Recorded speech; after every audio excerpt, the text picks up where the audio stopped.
सभी विद्यार्थी राजस्थान चतुर्थ श्रेणी कर्मचारी की तैयारी कर रहे हैं। राजस्थान चतुर्थ श्रेणी कर्मचारी की तैयारी करने वाले सभी विद्यार्थियों के लिए ये क्लास बड़ी इंपॉर्टेंट है। क्लास को आपको ध्यान से कंप्लीट पूरा देखना है और लास्ट में कमेंट करना है कि इस क्लास को देखने के बाद में कितने क्वेश्चन आपके सही होते हैं, कैसी आपकी तैयारी है। आप सबको बताया दोस्तों, आपका एग्जाम बहुत नजदीक आ चुका है। अगर आपकी तैयारी तक नहीं हो पाई है या फिर आपका राजस्थान जी की कमजोर है तो इस क्लास को आप ध्यान से पूरा देख लेना, आपके काफी हद तक हेल्प हो जाएगी और काफी अच्छे नंबर आपके आ जाएंगे।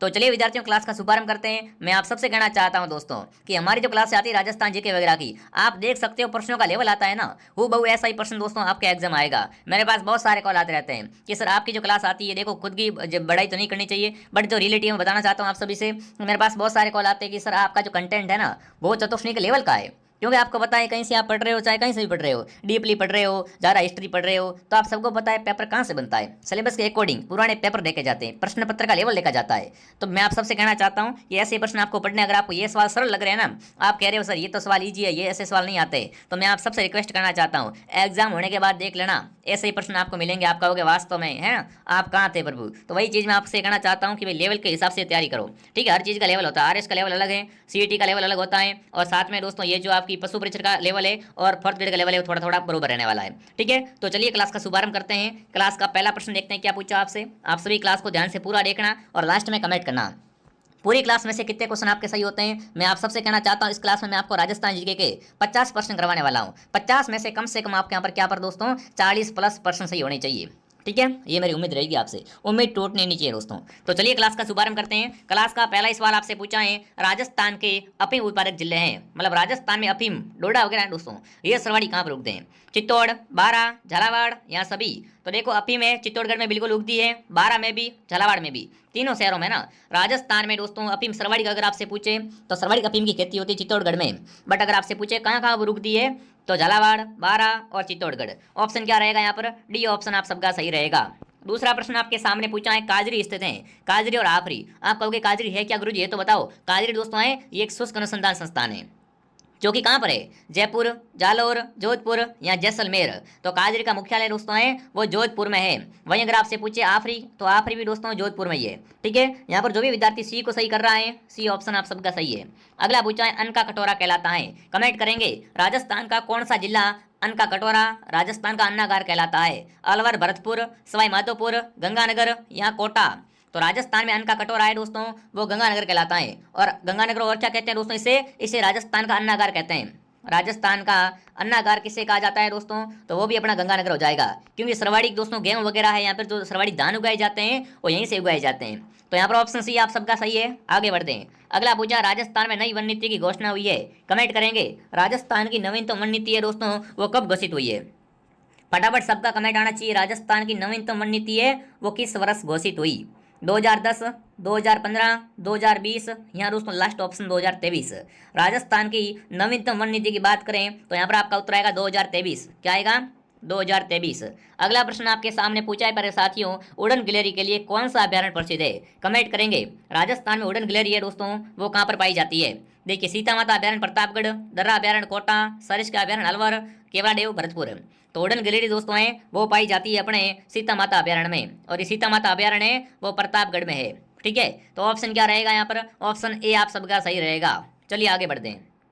अगला पूछा, राजस्थान में प्रथम चीनी उद्योग स्थापित किया गया था, मतलब राजस्थान का पहला चीनी उद्योग है वो कहाँ स्थापित हुआ था? राजस्थान में पहली बार चीनी का उद्योग स्थापित हुआ था दोस्तों वो कहाँ पर हुआ था? चित्तौड़गढ़, भोपाल सागर, उदयपुर या सीकर? तो यहाँ पर आपका उत्तर रहेगा दोस्तों वो आपका रहेगा भोपाल सागर। राजस्थान का प्रथम चीनी उद्योग भोपाल सागर में स्थापित किया गया था। अगला सवाल दोस्तों आपके सामने पूछा है, वस्त्र निर्यातक शहर के नाम से जाना जाता है, मतलब राजस्थान में वस्त्र निर्यातक शहर किसे कहते हैं? राजस्थान का मैनचेस्टर, राजस्थान की अभ्रक नगरी किसे कहते हैं दोस्तों? भीलवाड़ा को। भीलवाड़ा है और राजस्थान का वस्त्र निर्यातक शहर कहलाता है। अगला प्रश्न पूछा है, राजस्थान की मरुगंगा है, इंदिरा गांधी नहर, बिसलपुर परियोजना, चंबल नदी या बनास नदी? राजस्थान की मरुगंगा किस नदी को कहा जाता है? तो यहाँ पर आप सबका उत्तर आ चुका है दोस्तों कि राजस्थान की मरुगंगा है वो कहते हैं इंदिरा गांधी नहर को। किसे कहते हैं? इंदिरा गांधी नहर को कहा जाता है। अगला प्रश्न आपके सामने पूछा है मेरे साथियों, क्या पूछा है? राजस्थान के प्रथम निर्वाचित मुख्यमंत्री कौन थे, मतलब राजस्थान के पहले निर्वाचित मुख्यमंत्री? हीरालाल शास्त्री, टीकाराम पालीवाल, अशोक गहलोत, वसुंधरा राजे? राजस्थान के प्रथम निर्वाचित मुख्यमंत्री का नाम बताइए। तो वो थे अपने टीकाराम पालीवाल। कौन थे मेरे साथियों? टीकाराम पालीवाल थे और राजस्थान के प्रथम निर्वाचित मुख्यमंत्री थे। आगे बढ़ते हैं अगला सवाल। मयूर धवसगढ़ किस दुर्ग को कहा जाता है? मतलब राजस्थान का ऐसा कौन सा किला जिसे मयूर धवसगढ़ कहते हैं? लोहागढ़ किला भरतपुर में है, मेहरानगढ़ जोधपुर में है, चित्तौड़ या भटनेर हनुमानगढ़ का? तो मयूर धवसगढ़ दोस्तों है वो मेहरानगढ़ दुर्ग कहलाता है, क्योंकि ये मेहरानगढ़ दुर्ग जोधपुर का है और इसकी आकृति ये दोस्तों है वो मोर के समान है, इसलिए इसे क्या बोलते हैं? मयूर धवसगढ़ कहा जाता है। बी ऑप्शन आप सबका सही रहेगा। अगला सवाल पूछे दोस्तों आपसे, ढोला मारू की चित्रकला की शैली निर्मित है? मतलब ढोला मारू का संबंध दोस्तों है वो किस शैली से है? बीकानेरी, मेवाड़ी, किशनगढ़ या दोस्तों जोधपुर? आप सबको पता है दोस्तों ढोला मारू का जो संबंध है वो जोधपुर से है, तो जो भी जोधपुर कमेंट कर रहा है जोधपुर ऑप्शन आपका राइट है। अगर आपको ये क्लास दोस्तों पसंद आ रही है तो क्लास को लाइक एंड सब्सक्राइब जरूर करें मेरे साथियों। अगला पूछा, बेणेश्वर का मेला आयोजन होता है? मतलब बेणेश्वर मेला है, इसे क्या बोलते हैं? इस मेले को आदिवासियों का कुंभ कहा जाता है और ये मेला भरता है दोस्तों नवाटापुरा गांव डूंगरपुर में। ठीक है, ये आपको ध्यान रखना है। ऑप्शन क्या आएगा उत्तर? डूंगरपुर ऑप्शन आप सबका राइट रहेगा। कब भरता है दोस्तों ये मेला? माघ पूर्णिमा को ये मेला भरता है। कहाँ भरता है दोस्तों? सोम, माई और जाखम के संगम पे नवाटापुरा गांव डूंगरपुर में। चलिए आगे बढ़ते हैं। अगला सवाल दोस्तों आपके सामने क्या पूछा है, कंटेंट मिलने वाला है, आगे बढ़ते हैं दोस्तों। अगला पूछा है, फतेहपुर सीकरी में अकबर से भेंट करने वाले संत कौन थे? कमेंट करेंगे दोस्तों। अकबर क्या करता है दोस्तों? एक संत को बिल्कुल कहाँ बुलाता है? फतेहपुर सीकरी बुलाता है। तो वो संत कौन थे? कबीर, गुरु नानक, दादू दयाल, निम्बार्क? तो फतेहपुर सीकरी में दोस्तों अकबर से भेंट करने वाले थे दादू दयाल। ये अकबर से भेंट करते हैं फतेहपुर सीकरी में। अगला सवाल आपके सामने, बिश्नोई संप्रदाय के प्रवर्तक कौन थे? बिश्नोई संप्रदाय दोस्तों जो आज भी वृक्षों की कटाई है ना, जीव जंतु की रक्षा के लिए जाना जाता है। बिल्कुल वृक्षों की कटाई को उसमें रोकते हैं, है ना, जीव जंतु हिरण वगैरह इनको बचाने में इनका बहुत बड़ा योगदान है। तो आप सबको पता है दोस्तों बिश्नोई जाति है, बिश्नोई संप्रदाय, इसके प्रवर्तक हैं वो है संत जाम्बोजी। इन्होंने दोस्तों इनको कितने नियम दिए थे? 29 नियम दिए थे। ठीक है, अगर आपसे पूछे जाम्बोजी का जन्म कहाँ हुआ था, तो जाम्बोजी का जन्म दोस्तों पीपासर नागौर में हुआ था। तो यहाँ पर भी ऑप्शन आपका सही है। अगला पूछा है, लोक देवता तेजाजी का जन्म स्थान है? तेजाजी की बात करें दोस्तों तो ये राजस्थान के सबसे लोकप्रिय देवता हैं। इनके गाने, इनके मंदिर बहुत ट्रेंडिंग में चलते हैं दोस्तों। तो तेजाजी का जन्म हुआ था वो कहाँ पर हुआ था दोस्तों? करनाल में। जो भी करनाल कमेंट कर रहा है, करनाल नागौर में दोस्तों तेजाजी महाराज का जन्म हुआ था। चलिए आगे बढ़ते हैं। अगला सवाल, अगला पूछा है, भारत सरकार की ओर से घोषित राज्य की एकमात्र आदिम जनजाति कौन सी है? कमेंट करेंगे दोस्तों। भारत सरकार की ओर से घोषित राजस्थान की एकमात्र आदिम जनजाति है? भील, सहरिया, कथोड़ी या डामोर? तो सहरिया दोस्तों है ना, ये राजस्थान में क्या है? एकमात्र दोस्तों आदिम जनजाति है। और सहरिया राजस्थान में कहाँ रहते हैं? राजस्थान में सहरिया सरवाड़ी निवास करते हैं 12 जिले में। ठीक है, आगे बढ़ते हैं। अगला प्रश्न आपके सामने पूछा है मेरे साथियों, तिमणिया आभूषण पहना जाता है? तिमणिया जो आभूषण होता है ना वो कहाँ पहनते हैं? गले में, सिर में, पैर में या कमर में? आप सबको पता है तिमणिया, हार वगैरह है ना, ये सब दोस्तों आभूषण होते हैं, कंठी वगैरह, ये सब महिलाओं के गले में पहने जाते हैं। तो ऑप्शन ए आप सबका सही है। अगला पूछा आपके सामने, कांच पर हरे रंग की मीनाकारी कहलाती है? कमेंट करेंगे। कांच पर हरे रंग की मीनाकारी क्या कहलाती है? थेवा कला, उस्ता कला, आकोला या ये सभी? बहुत अच्छा प्रश्न आपसे पूछा है दोस्तों। कांच पर हरे रंग की मीनाकारी होती है उसे थेवा कला कहते हैं। क्या कहते हैं दोस्तों? इसे थेवा कला कहते हैं। और थेवा कला है राजस्थान के प्रतापगढ़ की प्रसिद्ध है। कहाँ की दोस्तों? प्रतापगढ़ की प्रसिद्ध है। अगर आपसे पूछे उस्ता कला के बारे में तो उस्ता कला बीकानेर की है। कहाँ की है?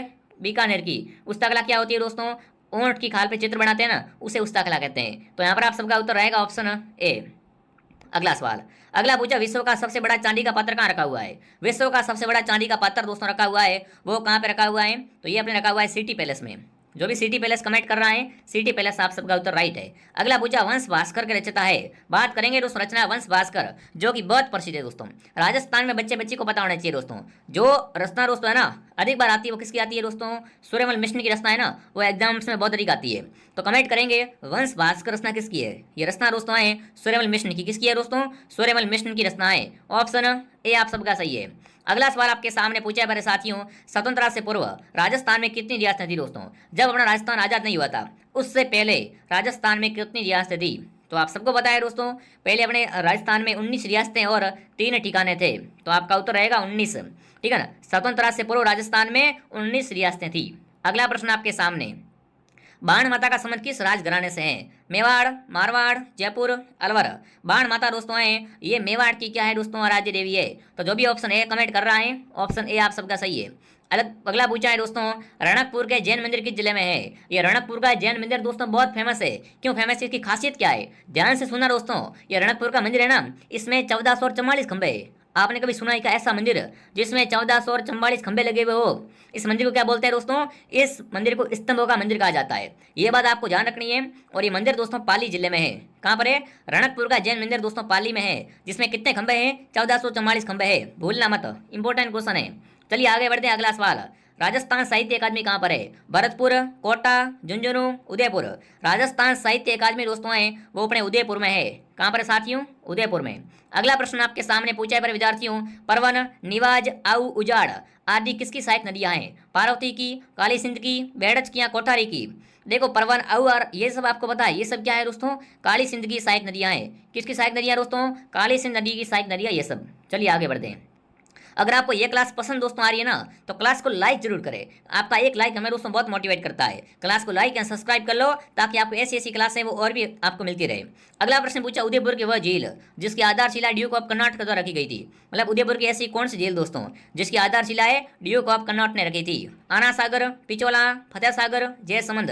तो बिल्कुल आपका उत्तर रहेगा फतेह सागर झील। फतेह सागर बहुत प्रसिद्ध झील दोस्तों जो कि उदयपुर में है, और उसकी आधारशिला है वो ड्यूक ऑफ कर्नाटक द्वारा रखी गई थी। अगला सवाल देखते हैं क्या पूछा है। मारवाड़ का अमृत सरोवर कौन सा बांध कहलाता है? कमेंट करेंगे। मारवाड़ का अमृत सरोवर किस बांध को कहते हैं? तो मारवाड़ का अमृत सरोवर है वो जवाई बांध कहलाता है, और जवाई बांध राजस्थान के पाली जिले में है। ये बात भी आपको साथ में ध्यान रखनी है। ठीक है, आगे बढ़े। अगला सवाल, राज्य में किस नस्ल की भेड़ को सर्वाधिक संख्या में पाई जाती है? मतलब राजस्थान में कौन सी भेड़ें हैं वो सर्वाधिक संख्या में पाई जाती है? तो आप सबको पता है राजस्थान में मारवाड़ी भेड़ है ना, राजस्थान में मारवाड़ी नस्ल की भेड़ें सर्वाधिक पाई जाती है। शानदार कोर्स है, पूरा दोस्तों पेपर बनेगा वो पेपर यहीं से बनेगा, क्योंकि हमने पूरा सिलेबस अच्छे से कवर करवा दिया है। अगला प्रश्न पूछा है, एशिया का सबसे बड़ा कृषि फार्म सूरतगढ़ में है। तो सूरतगढ़ कहाँ पर है? बिल्कुल बात करेंगे दोस्तों एशिया के सबसे बड़े कृषि फार्म की, जो कि सूरतगढ़ में है। और सूरतगढ़ राजस्थान के दोस्तों कहाँ पर है? राजस्थान के गंगानगर शहर में है। कहाँ पर है? गंगानगर में दोस्तों। अगला सवाल पूछा, वह खनिज राजस्थान में सर्वाधिक मिलता है या हरसोट कहलाता है? मतलब राजस्थान का ऐसा कौन सा खनिज दोस्तों जो राजस्थान में तो सर्वाधिक मिलता है और हरसोट कहलाता है? तो वो अपना होता है जिप्सम। कौन सा? जिप्सम, ऑप्शन आपका राइट है। अगला प्रश्न पूछा है, 3 जून 1961 को संस्थापित वह संस्था जो राज्य में लघु औद्योगिक और हस्तशिल्प इकाइयों को वित्तीय सहायता प्रदान करती है। आप सबको बताएं दोस्तों राजस्थान में एक ऐसी दोस्तों इकाई है, यहाँ संस्था है जो क्या करती है? उद्योगों को सहायता प्रदान करती है, और उसे क्या कहा जाता है दोस्तों वो आपको बताना है। बहुत अच्छा प्रश्न है, तो उसे कहते हैं राजसिको, या रिको भी आप कह सकते हैं। तो यहाँ पर ऑप्शन आपका राइट हो जाएगा। अगला प्रश्न पूछा, राजस्थान की किस पड़ोसी राज्य के साथ में सर्वाधिक सीमा मिलती है? आप सबको पता है राजस्थान की सीमा है दोस्तों 5 राज्यों से लगती है। राजस्थान की सबसे अधिक सीमा लगती है पंजाब के साथ, सबसे अधिक सीमा लगती है एमपी के साथ में। कितने लगती है दोस्तों? 1600 किलोमीटर लगती है, जो कि सर्वाधिक है। और राजस्थान की सबसे कम सीमा पंजाब के साथ में 89 किलोमीटर। ठीक है, तो यहाँ पर आप सबका उत्तर रहेगा राजस्थान की सर्वाधिक सीमा है वो मध्य प्रदेश के साथ लगती है। अगला सवाल दोस्तों आपके सामने क्या पूछा है, देखिए, राजस्थान का वह शहर जिसे पूर्व का वेनिस कहा जाता है। राजस्थान में पूर्व का वेनिस है वो उदयपुर को कहते हैं। उदयपुर को राजस्थान का सफेद शहर और राजस्थान में झीलों की नगरी भी कहा जाता है। अगला सवाल दोस्तों आपके सामने, राजस्थान की सबसे ऊंची चोटी किस जिले में है? राजस्थान की सबसे ऊंची चोटी का नाम है गुरु शिखर दोस्तों। गुरु शिखर है वो, गुरु शिखर दोस्तों है वो माउंट आबू सिरोही में है। तो आपको ध्यान रखना है कि भाई राजस्थान की सबसे ऊंची चोटी गुरु शिखर, जिसकी ऊंचाई 1722 मीटर है। ठीक है, यह भी आपको याद रखना है। अगला पूछा, राजस्थान में सर्वाधिक सिंचाई किससे होती है? राजस्थान में सर्वाधिक सिंचाई दोस्तों की जाती है ना, वो किससे होती है ये आपको बताना है। नलकूपों से, तालाबों से, खड़ीनों से, या इन सभी से। तो राजस्थान में सर्वाधिक सिंचाई दोस्तों होती है वो अपने, बिल्कुल आप सबका उत्तर आ चुका है यहाँ पर। क्या आ चुका उत्तर आप सबका दोस्तों कि कुएं या नलकूपों से सर्वाधिक सिंचाई होती है। ऑप्शन ए आपका राइट है।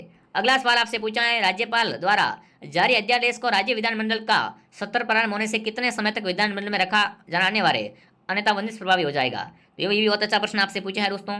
जो भी राज्यपाल द्वारा जारी अध्यादेश होता है दोस्तों, उसको है ना विधानमंडल में रखना पड़ता है। कितना रखना पड़ता है दोस्तों वो आपको बताना है।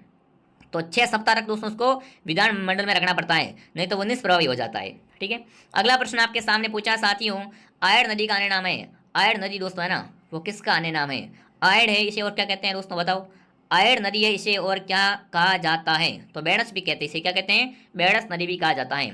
अगला पूछा, बेणस और दाम 3 नदियों के संबंधित हैं, तो इनमें से कौन सी नदी शामिल नहीं है? मैंने अभी आपको बताया था बेणस और दाम सोम, माई, जाखम के संगम में भरता है। तो बनास एक्स्ट्रा है, यहाँ पर बनास है क्या है? एक्स्ट्रा दोस्तों दी हुई है। भूरी मिट्टी का प्रचार क्षेत्र किस नदी बेसिन में है? लिख के ले लो, मिट्टियों से प्रश्न अधिक बनेंगे। मिट्टियाँ, भौतिक प्रदेश वगैरह अच्छे से पढ़ के जाना, फटाफट कमेंट करेंगे। भूरी मिट्टी जो सर्वाधिक पाई जाती है वो किस बेसिन में पाई जाती है दोस्तों? बनास बेसिन में पाई जाती है। और बनास नदी को वन की आशा भी कहा जाता है, वृणाशा कहा जाता है। अगला सवाल आपसे पूछा, राजस्थान का गौरव किस वृक्ष को कहा जाता है? राजस्थान की आन बान शान दोस्तों कौन सा वृक्ष कहलाता है ना? तो राजस्थान की आन बान शान, राजस्थान का गौरव है वो खेजड़ी को कहा जाता है। जो भी खेजड़ी कमेंट कर रहा है, खेजड़ी ऑप्शन आप सबका सही है। चलो आगे बढ़ते, अगला बता दो। अगला प्रश्न आपसे पूछा, राजस्थान के किस जिले में राष्ट्रीय पक्षी अभ्यारण्य है? राष्ट्रीय पक्षी अभ्यारण्य दोस्तों जिसे पक्षियों का स्वरूप कहा जाता है, तो वो अपना केवड़े अभ्यारण्य है ना। केवड़े अभ्यारण्य वो भरतपुर में दोस्तों है। इसे क्या कहते हैं? पक्षी अभ्यारण्य। इसे दोस्तों राजस्थान में ही नहीं पूरी दुनिया में पक्षियों का स्वरूप कहा जाता है। ठीक है, अगला पूछा है, संगमरमर की मूर्तियों के लिए प्रसिद्ध जिला है। संगमरमर की मूर्तियां अगर आपको चाहिए ना तो कहाँ जाना पड़ेगा? संगमरमर की मूर्तियों के लिए प्रसिद्ध जिला जो आपका रहेगा वो कौन सा हो जाएगा? अलवर, सीकर, जयपुर, नागौर। संगमरमर की मूर्तियों के लिए प्रसिद्ध जिला दोस्तों है वो आपको बताना है। तो यहाँ पर आप सबका उत्तर दोस्तों आ चुका है। बढ़िया तरीके से साथ साथ में कमेंट करते हुए आपको आगे बढ़ना है। ठीक है, यहाँ पर जो आप सबका दोस्तों उत्तर रहेगा वो रहेगा जयपुर। चलिए आगे बढ़ते हैं। अगला पूछा है, वह जिला जहाँ पेट्रोलियम का अमृत भंडार मिला है। पेट्रोलियम आपको बताया राजस्थान में कहाँ कहाँ पर दोस्तों है ना। पेट्रोलियम की जब भी बात करें सीधा कहाँ जाना है आपको? बिल्कुल बाड़मेर की तरफ जाना है। ठीक है ना, कहाँ जाना है सीधा आपको? यहाँ पर बाड़मेर की तरफ है वो चले जाना है प्यारे साथियों। चलिए आगे बढ़ते, अगला सवाल, अमेरिकन कपास का उत्पादन कहाँ से होता है? राजस्थान में जो अमेरिकन कपास है दोस्तों उसका उत्पादन होता है गंगानगर से। कहाँ से होता है? गंगानगर से। अगर आपसे पूछे नरमा क्या है, तो नरमा एक कपास की किस्म है, यह भी आपको ध्यान रखना है। अगला प्रश्न आपसे पूछा मेरे साथियों, शुष्क वन अनुसंधान का आखिरी कहाँ पर है? देखो पहले आया था काजरी, शुरुआत में मैंने बताया था ना कि आखिरी और काजरी दोनों ही जोधपुर में ही है। तो यहाँ पर आपको ध्यान रखना है जोधपुर में दोस्तों है। ठीक है, मिट्टी से बना बांध कौन सा है? तो मिट्टी से बना बांध है पांचना बांध, जो कि कहाँ पर है? करौली में दोस्तों है। ये बांध मिट्टी से बना हुआ बांध है। ठीक है, अगला सवाल दोस्तों पूछा है, डबोक वाइडा कहाँ पर है? बिल्कुल मथानिया सौर ऊर्जा केंद्र। मथानिया सौर ऊर्जा केंद्र है जोधपुर में। ठीक है, डबोक वाइडा दोस्तों फटाफट कमेंट करेंगे। डबोक वाइडे को महाराणा प्रताप वाइडा भी कहा जाता है और ये वाइडा है वो उदयपुर में है। कहाँ पर है साथियों? उदयपुर में। अगला प्रश्न आपके सामने पूछा है, राष्ट्रीय आयुर्वेद संस्थान कहाँ पर है? बहुत ही शानदार बहुत ही बेहतरीन प्रश्न आपसे पूछा है। राष्ट्रीय आयुर्वेद संस्थान है वो कहाँ पर है? जोधपुर, जैसलमेर, जालोर या दोस्तों जयपुर। तो ये अपने हो जाएगा जयपुर में। जो भी जयपुर कमेंट कर रहा है जयपुर ऑप्शन आप सबका सही है। अगर आपको ये क्लास दोस्तों पसंद आई तो क्लास को लाइक करके जाना और एक प्यारा सा कमेंट भी कर देना, ताकि हमें मोटिवेशन मिल सके कि हमारी क्लास को ज़्यादा पसंद किया जा रहा है। ऐसी क्लासें और भी लाई जाए बच्चों के लिए। ठीक है, अगला पूछा है, पंचायती राज संस्थाओं के चुनाव करवाने का दायित्व होता है। पंचायती राज संस्था होती है उसका चुनाव कौन करवाता है? वो आपको बताना है। तो वो करवाता है राज्य निर्वाचन आयोग। जो भी विद्यार्थी ऑप्शन ए को सही कर रहे हैं बहुत बढ़िया प्यारे साथियों। तो ये अपने 50 प्रश्नों की प्यारी सी क्लास थी दोस्तों। आई होप आपको पसंद आई।